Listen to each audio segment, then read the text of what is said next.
Have you ever wondered exactly what is in the food you were eating? Most of us get so carried away in the delicious tastes and smells of food that we don't care to think about the actual ingredients that we are digesting. We may know that we're eating a burger, so there's cheese, meat, bread, lettuce, and tomato in it, but what is actually in those ingredients? More and more research is being done as to what is being put into the foods we are eating. Scientists are finding that there is a rapidly increasing rate of genetic material being put into our food. Even the most basic of ingredients, such as fruits, vegetables, meats, and dairy, are being found to have been genetically modified.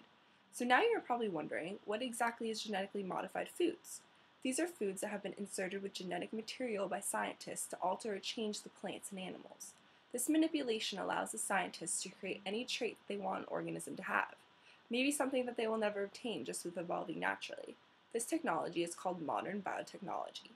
It allows the selected individual genes to be transferred from one organism to another, even between non-related species. The core genetic makeup of organisms is being changed when this is done, and they do it for several reasons, both having beneficial and negative effects. The first of the reasons that are beneficial is to deal with the pesticide problem. Plants used to be sprayed with chemical pesticides to kill off the insects, but many of those chemicals were found to not work or be extremely toxic. So the solution was to produce plants that contain a natural plant toxin that kills the pests instantly. Another positive reason that genetically modified foods are used is to have disease resistance. All crops are susceptible to different viral, bacterial, and fungal diseases. Plants have shown to have immunity to only certain viral pathogens. Therefore, a variety of constructs are needed to provide resistance against a broad spectrum of viral diseases.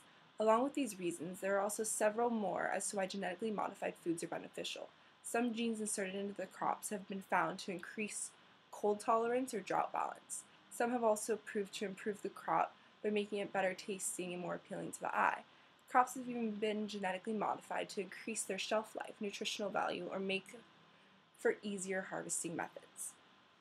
Although these may seem beneficial to us and to the crops, that there are a number of reasons that genetically modified foods can have a negative effect in our everyday lives.